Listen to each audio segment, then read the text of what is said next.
Nunca olvidaré la cara de Marcos esa noche en el hotel de Toledo.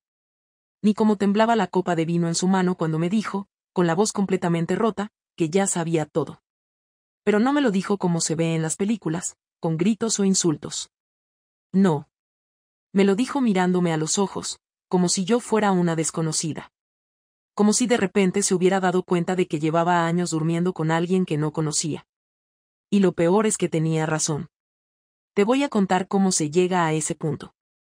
Como una mujer como yo, con una vida aparentemente estable, termina con el alma partida en dos y arrastrando una culpa que no desaparece ni después de llorarla en silencio durante meses. Pero no quiero que pienses que esto es una excusa. Lo que hice estuvo mal. Lo sé. Y aún así, lo hice. Todo empezó en un funeral. Sí, así de surrealista. El tío de Marcos había muerto de forma repentina y fuimos al entierro en Ciudad Real. Una ceremonia íntima, muy sobria, con ese aire de tristeza contenida que tienen los funerales donde nadie sabe muy bien qué decir. A mí ni siquiera me caía bien ese hombre, pero fui por Marcos, claro. Me pasé toda la misa observando a la gente. Las caras. Las manos entrelazadas. Los abrazos que se dan sin saber si son por tristeza o por compromiso. Y fue ahí, justo cuando salíamos de la iglesia, que vi a alguien que no esperaba ver. A alguien que no debía estar ahí. Hugo. No te imaginas el nudo en el estómago que sentí. Porque Hugo no era familiar del difunto, ni amigo, ni nada. Era un excompañero mío del instituto. Profesor de historia. Había estado en mi mismo centro años atrás, y lo nuestro fue algo muy breve, pero muy intenso. Nunca llegamos a nada formal, pero las miradas, los roces, las conversaciones al borde del precipicio, eso quedó marcado. Y nos habíamos perdido la pista, hasta ese día. Se me acercó después de la ceremonia, con esa sonrisa torcida que siempre había usado para esconder lo que realmente pensaba. Me preguntó si seguía en Madrid, si seguía casada. Le dije que sí, que con Marcos, que él estaba justo allí, a unos metros, hablando con su prima. Y entonces me soltó, sin bajar la voz, como si no le importara nada, no sé cómo te las arreglas para seguir con alguien tan plano. Me quedé de piedra. Pero no porque se atreviera a decirlo, sino porque una parte de mí, la que no quería admitirlo, lo pensaba también. Esa noche, en el hotel donde nos hospedábamos, algo se rompió dentro de mí. Y no fue por Hugo, ni por Marcos. Fue por mí. Porque me di cuenta de que llevaba años sobreviviendo, no viviendo. Que mi relación era más una agenda compartida que una historia de amor. Que el sexo era cada vez más mecánico, más rápido, más sin sentido. Que ya no recordaba la última vez que alguien me había hecho sentir nervios. Y entonces empecé a buscarlo. Lo agregué a Instagram. Le respondí una historia. Me dijo que estaba viviendo en Madrid de nuevo. Quedamos para un café, como quien queda con un viejo conocido. Pero los dos sabíamos que no era solo eso. Y no nos besamos ese día. Ni el siguiente. Pero la tensión era tan densa que podías cortarla con un cuchillo. Las miradas largas, los silencios, las frases que terminaban con mejor no lo digo. Todo apuntaba en una dirección. Y yo no hice nada para evitarlo. Marcos no sospechaba. Ni lo más mínimo. Él seguía inmerso en su trabajo, sus rutinas, sus cenas con compañeros, su obsesión por ahorrar para una hipoteca más grande. Y yo me empecé a escabullir por huecos que él ni veía. Tardes que alargaba diciendo que tenía tutorías, eventos del instituto a los que nunca iba. Con Hugo nos veíamos en lugares pequeños, discretos. Un cine de versión original en Lavapiés. Una cafetería escondida en Chamberí. Nos escribíamos como dos adolescentes, a todas horas. La complicidad crecía como crece una gotera en el techo, al principio parece inofensiva, luego inunda todo. Yo aún no había cruzado la línea. No físicamente. Pero mi cabeza ya no estaba con Marcos. Lo notaba en los detalles. En cómo ya no me importaba que él se quedara dormido sin preguntarme cómo me sentía. En cómo evitaba tener sexo con él para no sentir que lo traicionaba. Lo más duro es que ni siquiera me daba asco. Me daba pena. Porque él seguía creyendo que todo estaba bien. Que su mujer era fiel. Que su vida era estable. La primera vez que pasó, fue en un Airbnb. Y sí, Sé cómo suena. Planeado. Frío. Lo fue. Yo lo reservé. Le dije a Marcos que tenía un congreso de 2 días en Alcalá. Me preparé como si fuera a una entrevista de trabajo. Ropa interior nueva. Perfume distinto. Me miré al espejo y no me reconocí, pero no me importó. Porque sentía que por fin estaba tomando una decisión que no tenía nada que ver con ser madre, esposa o profesora. Era mía. Solo mía. No fue mágico. No fue romántico. Fue físico, urgente, necesario. Después del sexo, me quedé en silencio largo rato. Hugo dormía a mi lado y yo miraba el techo como si estuviera esperando que algo dentro de mí se apagara. Pero no se apagó. Al contrario. Sentí una descarga. No de felicidad. De libertad. Y con eso me bastó para repetir. Volvimos a vernos muchas veces más. Siempre con cuidado. Siempre lejos de mi casa, de mi vida real. Y yo me engañaba pensando que mientras no lo llevara a mi cama, a mi hogar, a mi espacio compartido con Marcos, no era tan grave. Pero era igual de grave. O peor. Pensarás que soy una mierda de persona.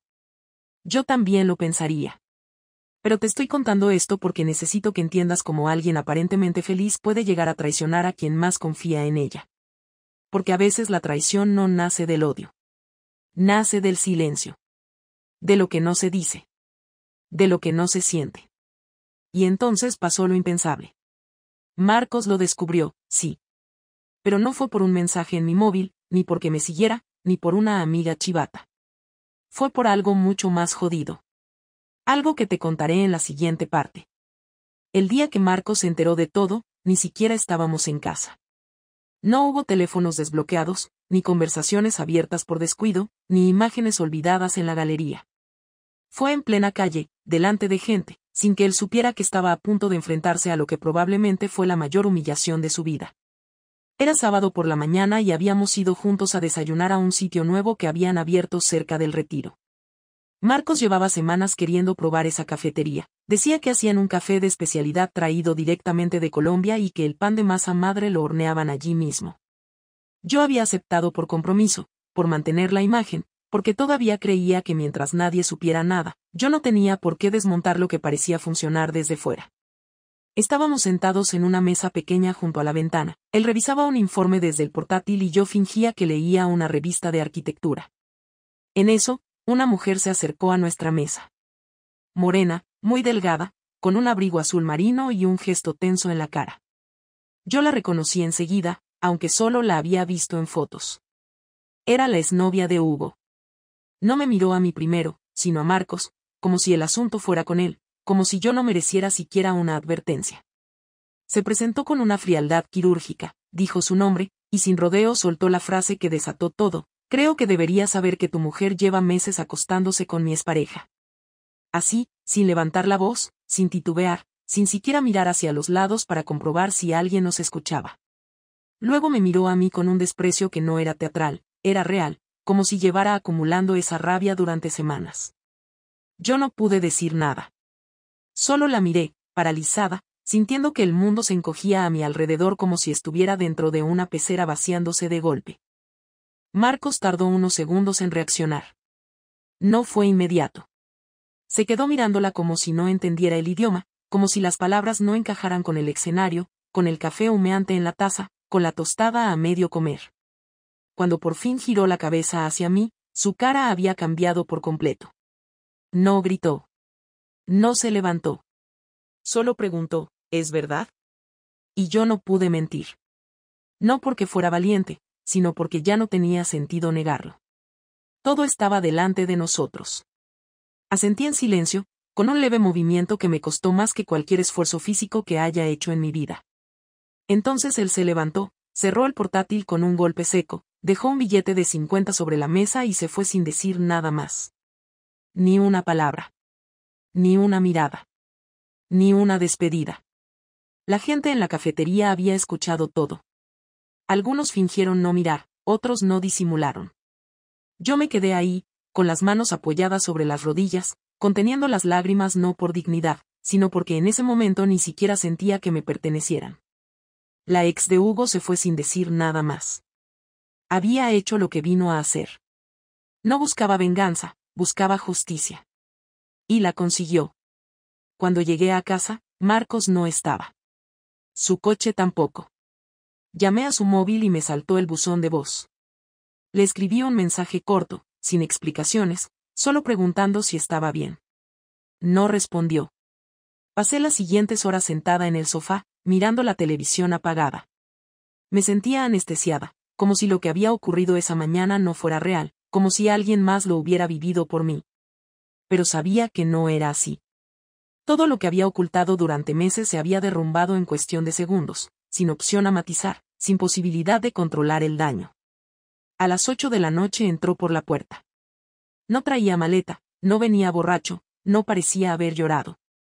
Se quitó la chaqueta con calma, la colgó en el perchero, y se sentó frente a mí, en el mismo sofá donde tantas veces habíamos visto series hasta dormirnos. Me miró con una mezcla de decepción y desprecio, una expresión nueva en él, que jamás había usado conmigo, ni siquiera cuando discutíamos. Me pidió que hablara. Que se lo contara todo. No quería rodeos, ni versiones suaves, ni medias verdades. Solo la verdad completa, sin filtros. Yo respiré hondo, le pedí que al menos me dejara explicarlo desde el principio, que no buscaba justificarme, pero que no podía soltarlo todo de golpe. Asintió, cruzó los brazos y esperó. Le conté todo. Desde el día del funeral en Ciudad Real hasta la última vez que estuve con Hugo, que había sido apenas una semana atrás. No omití nada. Ni el primer beso, ni el primer encuentro sexual, ni las veces que fingí estar en una reunión mientras me acostaba con él. Le dije que no lo hice por odio, ni porque me faltara algo material, ni porque él me tratara mal. Que lo hice porque me sentía invisible, porque necesitaba sentirme viva, porque había caído en una rutina que me asfixiaba sin darme cuenta. Marcos no me interrumpió en ningún momento. Solo escuchaba. Pero cada palabra mía le borraba una parte de la cara que yo conocía.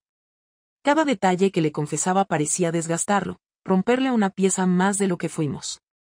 Cuando terminé, hubo un silencio largo. Muy largo. Yo no lloraba. Él tampoco. Pero el aire entre nosotros estaba tan denso que apenas se podía respirar.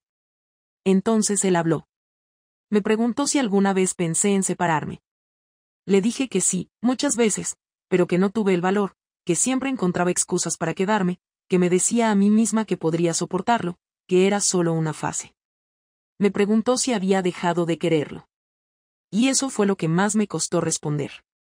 Porque no era tan simple como sí o no. Le dije que sí lo quería, pero que no sabía en qué forma. Que lo respetaba, que lo admiraba, que me importaba, pero que ya no sentía lo mismo. No lo amaba como antes. No como se merece a alguien como él. No me gritó. No me insultó.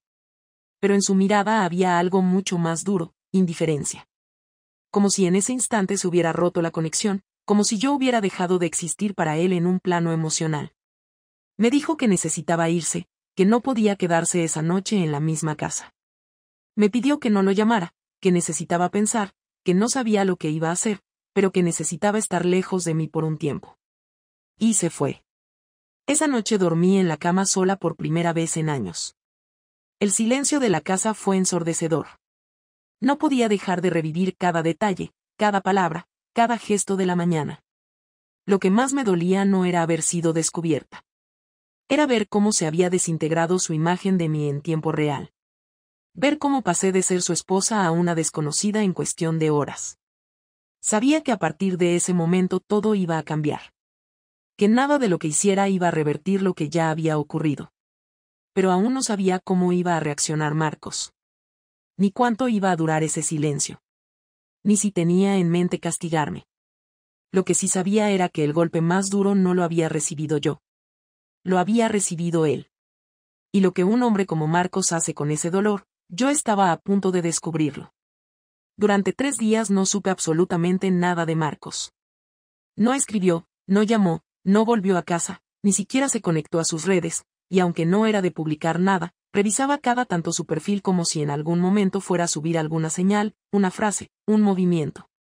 Nada. El vacío absoluto.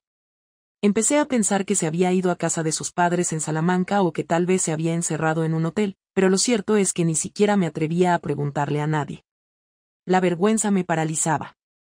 Yo no había sido una esposa que cometió un error, yo había sido una cobarde que sostuvo una doble vida durante meses sin el mínimo respeto por la persona con la que compartía casa, cama, cuentas, recuerdos y planes. Sabía que tarde o temprano iba a volver. Marcos no era de los que dejan cosas inconclusas. Pero no sabía en qué condiciones ni con qué palabras. La noche del cuarto día regresó sin previo aviso. Eran casi las 11. Yo estaba sentada en la cocina, todavía vestida como si eso me diera algún tipo de control sobre la situación. Entró con paso firme, directo, sin mirarme, como si fuera un invitado que volvía a recoger algo olvidado. Dejó las llaves en la mesa del recibidor, colgó la chaqueta y se sentó frente a mí, sin quitarse siquiera los zapatos. Me observó en silencio durante unos segundos eternos, y cuando habló lo hizo con una calma tan contenida que me hizo sentir que estaba ante una versión distinta de él, una que jamás había visto. No quiero que hables todavía. No tengo preguntas. Tengo cosas que decir y necesito que escuches sin interrumpirme. Asentí, aunque por dentro tenía las tripas encogidas.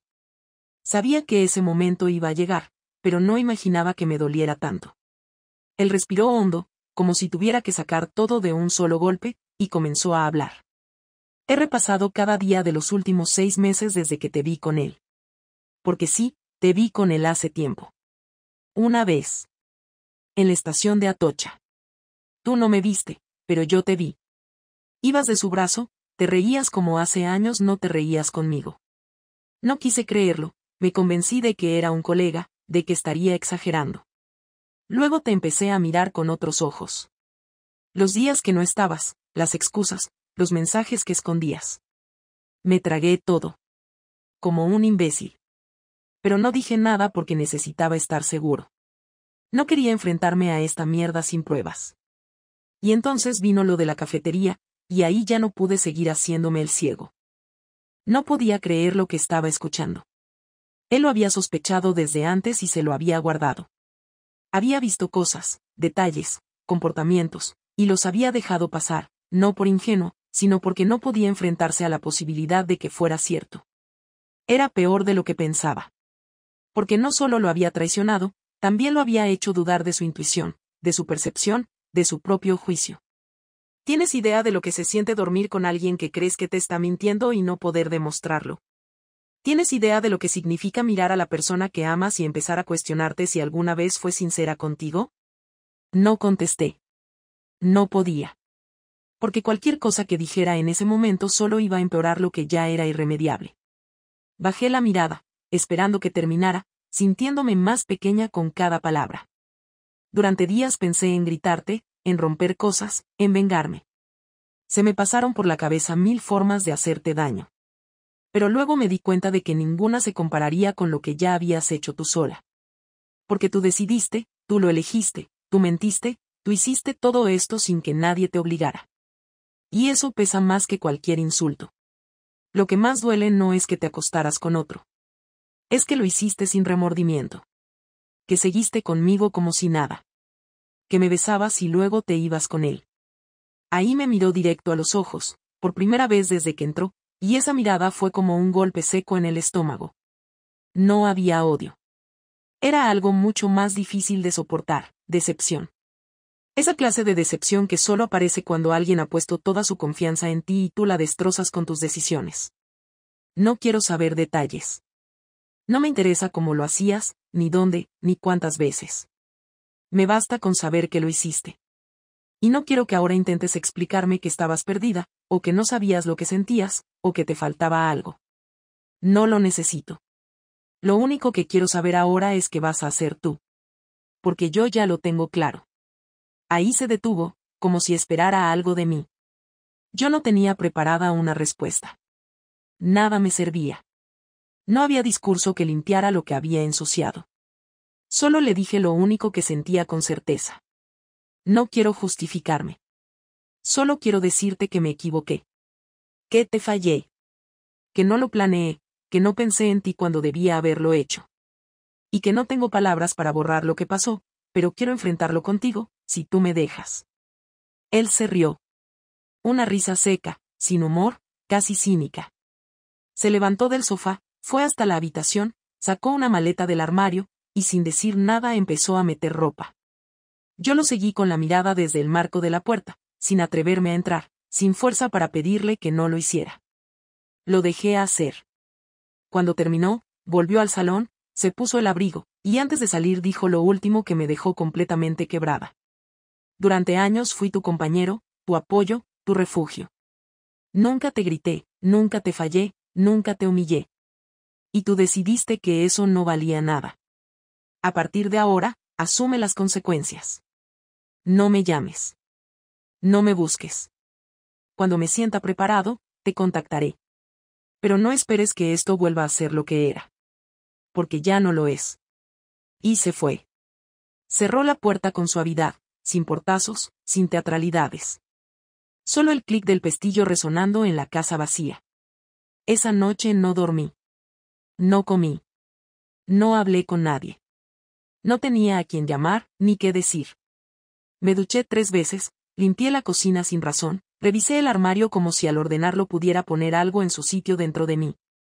Pero nada encajaba. Todo me resultaba ajeno. La casa, los objetos, mis propias manos. Era como si mi vida hubiera cambiado de dueño. Y yo solo me hubiera quedado en ella por error. Sabía que Marcos no estaba actuando por impulso. Él era de los que piensan cada paso. Si había dicho que no lo buscara, lo decía en serio. Lo conocía lo suficiente como para saber que no era un castigo momentáneo. Era una declaración de intenciones.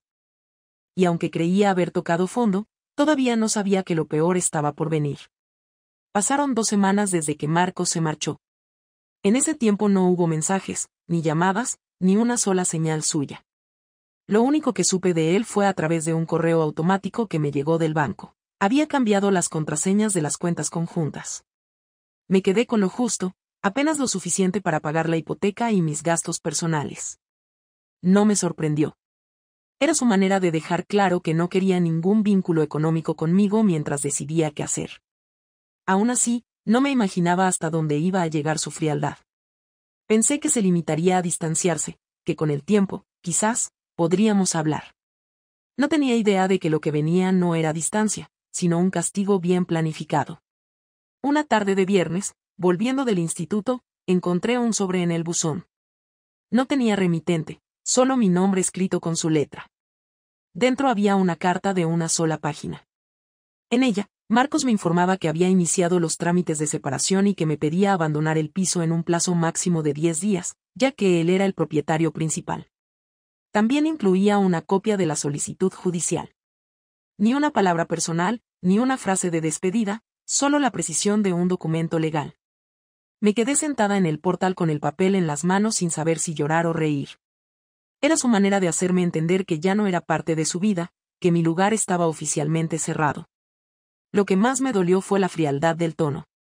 No había rencor visible, solo determinación. Esa indiferencia pesaba más que cualquier insulto. Al día siguiente, recibí un mensaje de Hugo. Me preguntó si estaba bien. Le contesté con un no que resumía todo. Me propuso vernos, pero no acepté. Ya no sentía nada por él, solo una mezcla de vergüenza y resentimiento. Me había metido en una historia que destruyó todo lo que conocía y ahora me daba cuenta de que ni siquiera valía la pena. No era amor, nunca lo fue, era una distracción, una fuga disfrazada de aventura. Pero Marcos, con su manera exacta y meticulosa, no iba a dejar que las cosas terminaran con una simple ruptura. 3 días después, fui al instituto como siempre. En la sala de profesores, noté un silencio incómodo cuando entré. Algunos compañeros me saludaron con una sonrisa forzada, otros ni siquiera levantaron la vista. No entendí nada hasta que una colega, Ana, me tomó del brazo y me pidió hablar a solas en el pasillo. Me mostró su móvil. En él había un correo anónimo reenviado a toda la plantilla del centro. En el mensaje se detallaban mis reuniones fuera del horario lectivo y se insinuaba que mantenía una relación inapropiada con un excompañero de trabajo durante horas laborales. Había fechas, lugares, y hasta capturas de mensajes que yo creía haber borrado hacía meses. Nadie lo decía en voz alta, pero todos sabían que el autor era Marcos. Solo él tenía acceso a mis horarios, mis rutinas, mis correos, mis calendarios. Era una forma de exponerme sin necesidad de decir una palabra directamente. No había insultos, no había mentiras, solo datos. Crudos. Verificables. Tuve que enfrentar al director ese mismo día. Me preguntó si quería hacer una declaración formal. Dije que no, que era un asunto personal, que se trataba de un conflicto privado que no afectaba a mi trabajo. Él asintió con incomodidad. Sabía lo que pasaba. Todos lo sabían. Pero nadie podía intervenir. A partir de ese momento, ir al trabajo se volvió insoportable. Cada conversación parecía un juicio, cada mirada un comentario disfrazado de cortesía. La humillación era diaria. Y yo sabía que Marcos lo había planeado así, con precisión quirúrgica. No buscaba venganza impulsiva. Buscaba desmontarme desde dentro, dejarme sin reputación, sin apoyo, sin refugio. A los pocos días de ese correo, recibí otro sobre, esta vez de un despacho de abogados. Era una propuesta de acuerdo de divorcio. En ella, Marcos me dejaba claro que no pensaba quedarse con nada de lo que yo considerara mío. No quería dinero, ni objetos, ni recuerdos. Solo el piso y el coche, ambos a su nombre. Me concedía 30 días para sacar mis pertenencias. Firmaba al final con su nombre y una frase escueta: no te deseo mal, pero no volverás a destruir nada mío. Esa última línea me atravesó por completo. No era odio, era algo peor, determinación tranquila. La de alguien que ha dejado de sentir, pero no ha dejado de pensar. Durante una semana empaqué todo. Lo hice sola, sin ayuda, sin hablar con nadie. No había fotos, no había cartas, no había nada que quisiera conservar. Tiré más cosas de las que guardé. Cuando terminé, la casa estaba vacía y silenciosa.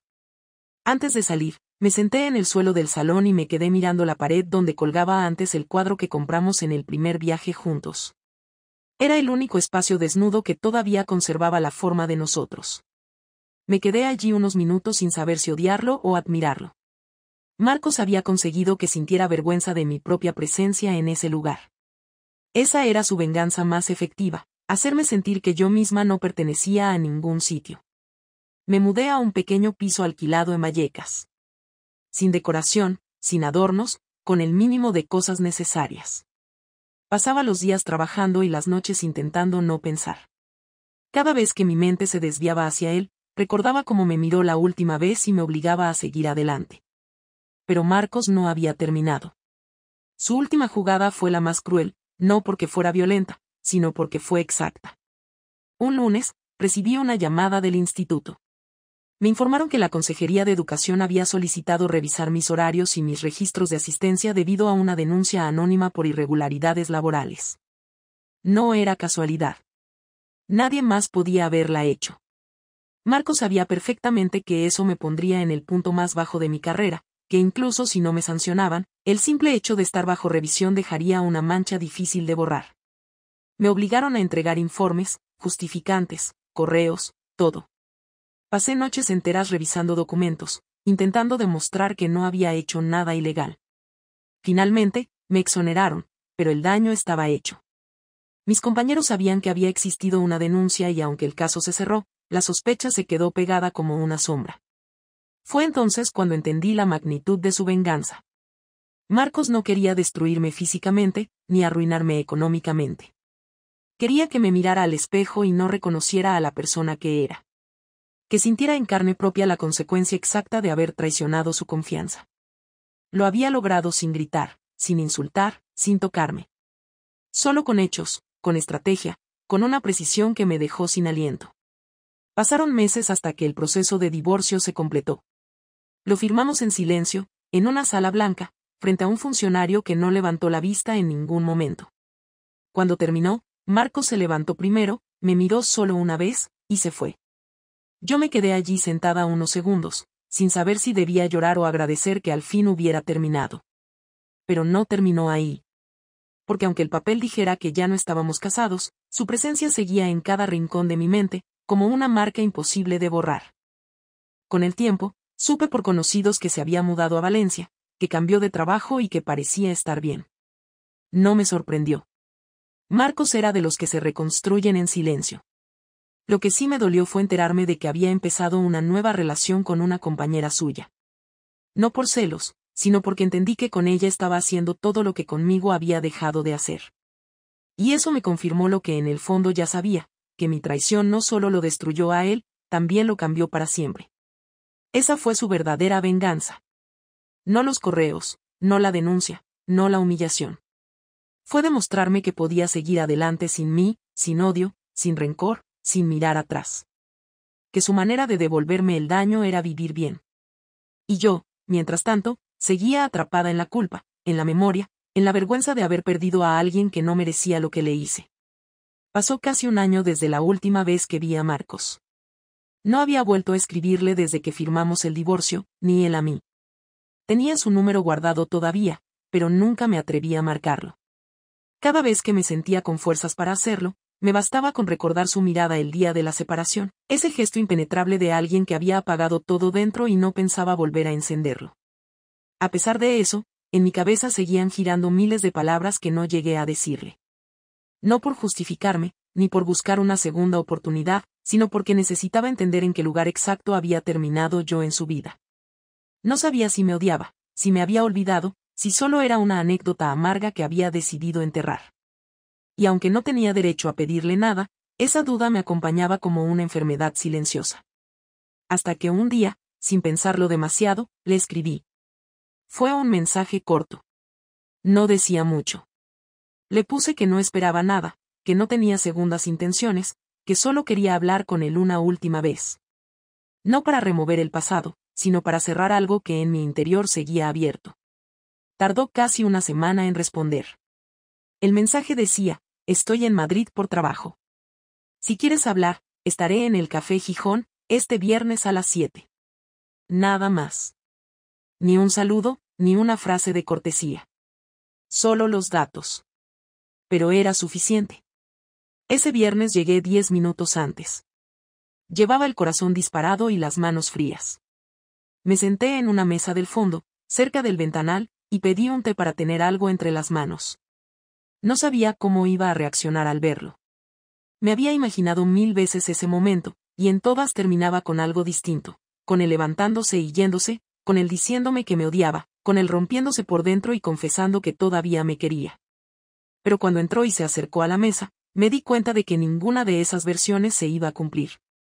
Porque lo vi tranquilo. Serio, sí. Pero entero. Vestía igual que siempre, con esa manera sobria que nunca fue ostentosa pero que siempre imponía. Me saludó con un leve movimiento de cabeza y se sentó frente a mí sin sonreír. Gracias por venir, le dije. No lo hago por ti, contestó enseguida, sin dureza, pero con claridad. Lo hago porque yo también necesitaba cerrar esto. Escucharte. Saber qué más tienes para decir después de todo. Asentí. No sabía por dónde empezar. Me sentía torpe, como si fuera una impostora sentada frente a alguien que ya había dejado atrás todo lo que me unía a él. No vengo a pedirte nada. Solo quería que supieras que lo que hice no lo olvidé. Que lo pienso cada día. Que sé que te destrocé y que no espero que eso se repare. Él me miraba sin expresión. No me interrumpía, no bajaba la vista, pero tampoco asentía. Solo escuchaba, como quien espera el punto clave de una conversación que aún no empieza de verdad. No sé qué parte de mí fue la que necesitó hacer eso. No sé si era egoísmo, frustración, inconsciencia o una combinación de todo. Pero no quiero esconderme detrás de excusas. Solo quiero asumir lo que hice y decirte, de frente, que lamento haberte hecho pasar por todo eso. Lamento haber jugado con tu confianza y haberte convertido en alguien que tuvo que defenderse de la persona con la que compartía su vida. No fue justo. No lo merecías. Marcos se apoyó en el respaldo de la silla y se cruzó de brazos. Tardó unos segundos antes de hablar. ¿Y para qué sirve que me digas eso ahora? ¿Crees que necesito tu arrepentimiento? ¿Qué me sirve de algo saber que te sientes mal? Yo pasé noches enteras imaginando esta conversación. Pensando en todo lo que podría decirte. Pero con el tiempo entendí que el silencio era más efectivo. Que no responder también es una respuesta. Aún así, vine. Porque, como tú, tenía algo sin resolver. Ahí hizo una pausa. Se acercó un poco a la mesa, como si lo que iba a decir a continuación necesitara estar más cerca. Te perdoné. Pero no como te imaginas. No porque crea que lo que hiciste fue entendible, ni porque lo haya minimizado. Te perdoné porque no quería seguir cargando con el peso de odiarte. Porque si seguía atado a eso, seguía siendo tu víctima. Y yo no quiero ser víctima de nadie. Me reconstruí. Me fui. Hice mi vida de nuevo. Y aunque todavía me duele recordarlo, ya no me destruye. No supe cómo reaccionar. Me sorprendía la claridad con la que hablaba, pero al mismo tiempo, algo dentro de mí se rompía al escucharlo tan lejano. Era como hablar con un desconocido que una vez conocí mejor que a nadie. ¿Has vuelto a enamorarte? Le pregunté, sin saber si quería escuchar la respuesta. Eso no es asunto tuyo, dijo sin cambiar el tono. Pero si lo preguntas por curiosidad o por saber si perdiste algo irrecuperable, te digo algo, no importa. Porque lo que destruiste ya no existe. No puedes recuperar lo que rompiste. Y tampoco debes hacerlo. Cada uno vive con sus decisiones. Yo asentí, sabiendo que tenía razón. No tenía derecho a pedirle ternura, ni nostalgia, ni siquiera una conversación amable. Todo lo que recibía de él era más de lo que merecía. Y sin embargo, necesitaba soltar lo último. ¿Te puedo hacer una sola pregunta? Hazla, respondió seco. ¿En algún momento, aunque fuera solo uno, pensaste en perdonarme de verdad y volver a empezar? Marcos no respondió de inmediato. Se quedó mirándome como si buscara la respuesta exacta. Luego bajó la mirada hacia la mesa y habló. Sí. Durante una noche. Poco después de irme de casa. Me imaginé volviendo, preguntándote si estabas dispuesta a dejarlo todo, empezando de cero. Pero al día siguiente me levanté con el recuerdo de cómo me sentí en esa cafetería cuando esa mujer me lo dijo delante de todos, con la imagen de tu cara sin negar nada, y se me pasó. Fue suficiente para entender que no había vuelta atrás. Porque aunque tú sintieras culpa, no me miraste con arrepentimiento. Me miraste con resignación. Como quien acepta que ya está todo perdido. No pude contradecirlo. Esa era exactamente la expresión que yo tenía ese día. No porque no me doliera, sino porque ya sabía que el daño era irreversible. Entonces no hay más que decir, dije casi en un susurro. No, contestó. No hay más. Se levantó, dejó dinero sobre la mesa, me miró por última vez, y dijo algo que todavía me duele más que cualquier insulto que podría haber pronunciado. Espero que algún día te mires al espejo y dejes de buscar una versión de ti que no existe. Porque mientras no aceptes lo que realmente eres, vas a seguir rompiendo todo lo que tocas. Y se fue. Esa fue la última vez que lo vi. Después de esa última conversación con Marcos, salí del café sin mirar atrás. Caminé por las calles sin saber exactamente hacia dónde iba, sin tener claro si quería volver a casa o simplemente seguir andando hasta que el cansancio físico me anulara los pensamientos. Durante meses había fantaseado con un cierre, con una charla sincera, con la posibilidad de ponerle punto final a lo que fue nuestra historia. Pero lo que obtuve fue una verdad más dura que cualquier castigo legal, una sentencia emocional que me dejó en evidencia sin necesidad de elevar la voz ni usar insultos. Marcos no me había perdonado por generosidad, me había perdonado por estrategia. Había tomado su dignidad y la había reconstruido con tal firmeza que ahora era inalcanzable para mí. Y eso me dejó sin lugar, sin excusas, sin refugio. Volví al piso esa noche sin hambre, sin sueño, sin ganas de hablar con nadie. Apagué el móvil, me metí en la ducha y me senté en el suelo bajo el agua caliente durante más de 40 minutos. No lloré. Ya no me quedaban lágrimas. Era un silencio denso, no de paz, sino de derrota. Lo más difícil de atravesar no era el hecho de haber perdido a alguien que me quiso bien.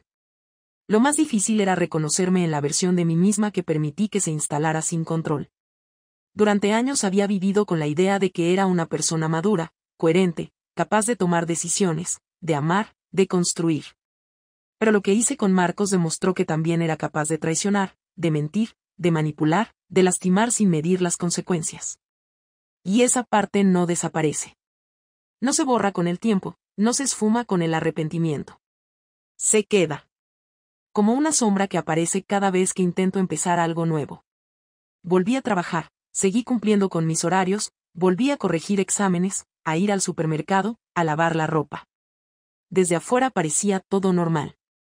Nadie me preguntaba por Marcos, aunque todos sabían lo que había pasado. El morbo se había esfumado con el tiempo, pero el juicio seguía allí, en cada mirada silenciosa, en cada saludo con exceso de formalidad, en cada frase cuidadosamente medida para no incomodar. Me volví invisible sin desaparecer. Y aprendí a sostenerme en esa invisibilidad, no porque me gustara, sino porque era el único espacio donde nadie podía reclamarme nada. Nunca volví a hablar con Hugo. No porque lo odiara, sino porque entendí que lo que pasó con él no fue la causa, sino el síntoma. Fue la válvula de escape de una frustración que no supe enfrentar de frente. Usé su atención para sentirme deseada, para fingir que tenía el control, para cubrir el vacío que venía acumulando sin resolver. Y lo peor es que cuando todo estalló, ni siquiera tuve la honestidad de cortar con él de inmediato. No, lo dejé diluirse, lo dejé desaparecer sin explicaciones. Me comporté con él igual que conmigo misma, sin asumir nada. Simplemente solté todo cuando dejó de servirme. Y eso me definió más de lo que me gustaría reconocer. Pasaron los meses y empecé a reconstruirme, pero no como lo hizo Marcos. Lo mío fue lento, irregular, sin grandeza. No hubo mudanza a otra ciudad, ni nuevo trabajo, ni pareja nueva. Lo mío fue aceptar, sin dramatismos, que había cosas que no iba a recuperar nunca. Que hay errores que se pagan con la imposibilidad de volver a ser quien eras antes. No intenté maquillar mi historia. No busqué explicaciones espirituales ni frases bonitas sobre el aprendizaje. Solo me ocupé de hacerme cargo de mí. Empecé terapia, no para sanar como repiten todos, sino para dejar de repetir patrones sin sentido. Aprendí a quedarme sola sin desesperarme. A no buscar alivio inmediato en la validación de otros. A escuchar el silencio sin llenarlo de ruido. A ver a la mujer que soy sin disfrazarla de víctima ni heroína. Poco a poco, algunas personas empezaron a volver. No amigos cercanos, porque nunca tuve muchos, pero sí colegas, conocidos, antiguos alumnos. Conversaciones que al principio eran incómodas, luego neutrales, y finalmente normales. La vida, al final, sigue. Aunque uno esté roto por dentro, el mundo no se detiene. Y en esa continuidad empecé a encontrar cierta calma. Ya no esperaba nada. No deseaba reconciliaciones, ni revanchas, ni redenciones. Solo quería dejar de fingir. Y eso fue lo único que me permitió empezar de nuevo, aunque fuera desde el subsuelo. A veces pienso en Marcos, pero ya no con angustia. Lo pienso como se recuerda a alguien que fue parte fundamental de tu vida pero que ya no pertenece a tu historia actual. Me acuerdo de su manera de ordenar todo por colores, de cómo se quedaba dormido viendo documentales, de su forma de cruzar los brazos cuando algo no le cuadraba. También me acuerdo de cómo me miró esa última vez, de cómo me habló, de la fuerza con la que me sacó de su vida sin levantar la voz. Y eso me sirve para no repetir. Para no volver a ser la persona que fui. Porque si hay algo que aprendí de todo esto es que no hay marcha atrás, que uno puede reconstruirse, sí, pero no volver al punto de origen. Lo roto no siempre se arregla. A veces solo se aprende a convivir con los pedazos. No volví a enamorarme. Tuve algunos intentos. Citas. Conversaciones largas. Días compartidos. Pero en todos los casos algo se rompía antes de empezar. No por ellos, por mí. Porque todavía no confío en mi criterio. Porque cada vez que empiezo a sentir algo, una voz dentro de mí me recuerda que ya fui capaz de arruinar lo mejor que tenía, y que si no soy extremadamente consciente, puedo volver a hacerlo. No vivo con culpa constante, pero tampoco me perdono del todo. No me azoto, pero tampoco me consuelo. Simplemente cargo con lo que hice como quien lleva una cicatriz visible, no para que los demás la vean, sino para no olvidarla. Ahora vivo sola en un piso más pequeño, en una zona más tranquila, sin tantas visitas ni llamadas. No me quejo. La soledad, cuando es elegida, puede ser soportable. Trabajo, camino mucho, cocino para mí, leo, escucho música. Aprendí a estar conmigo sin distraerme todo el tiempo. Hay días mejores y días horribles, pero todos los días son míos. Y eso, después de todo lo que pasé, es algo que valoro. No sé si algún día Marcos volverá a escribirme. No lo espero. Tampoco sé si él guarda algún recuerdo bueno de mí. Tal vez sí. Tal vez no. En todo caso, no depende de mí. Lo que sí sé es que no me engaño más. No me cuento versiones amables. No me digo que fue un error puntual, ni que todos lo hacen, ni que nadie es perfecto. Lo mío no fue un accidente.